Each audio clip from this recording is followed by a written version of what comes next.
سلام علیکم عزیز. هیچ باید که ما رو هفتاده نباید نشیم. یک رو هفتاده نباید شد داشت ایام هر شام کیت سپسی آن سحری است. نیکو چیز در آیت قرآن یکی هست گو رحمت خداوند رو هفتاده نشیم. نیک دنیا با امید شیطان امید به امید و بس امید است پایانی شبیه سیاه است. من خانه داشتم، پدر مادرم برای من خانه داده بودن در شهر وحدت، خانه دیتاژ، خانه حولگی.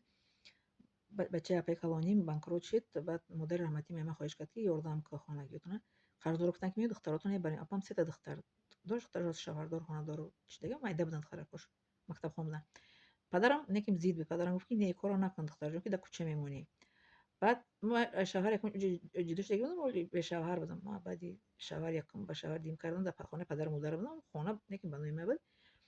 بعد پدرم گفت که شوهر نداری، شوهر میگه خانه برای خودشه. مادرم گفت که نه اپاشو باید که دستگیری کنه. دکمنت رو پدرم تا سرش برو بجو که شو و چم گفت برای بچم میگه اپا دستگیری کرد.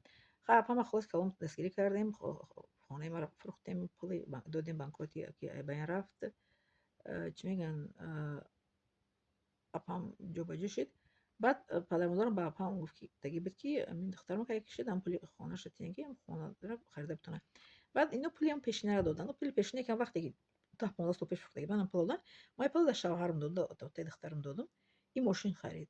ماشین خرید. بعد این تا دخترم قطعی مو وایش گذشت مثل ایدنیو مو هم خموندیم دیگه.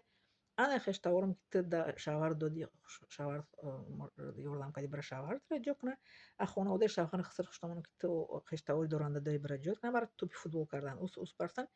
یعنی خلاص کلام ما الحمدلله که خدا مرا عقل داده برام آدم خودم اجاره گرفتم. نه 15 سالگی اجاره میشینم. مقصد گپ من این است که باید که هیچ گاه ما باید که راه افتاده نشیم، برای که خداوند که ما رو آفرده خودش ما را چی میکنه جا میکنه.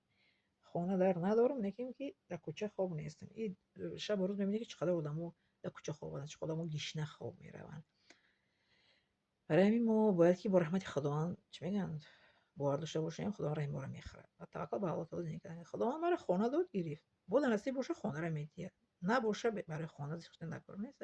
خدا قیمت ما رو آباد کنه. در آیت قرآن میگه که حق رو گیر از این دنیا قیامت رو فراموش نکن. چقدر خداوند در ما نصیب کرده باشه هم قدر باید گیریم شکر نکنیم و قیامت رو باید فراموش نکنیم. برای قیامت باید که تیاری بینیم و برای قیامت تیار باشیم.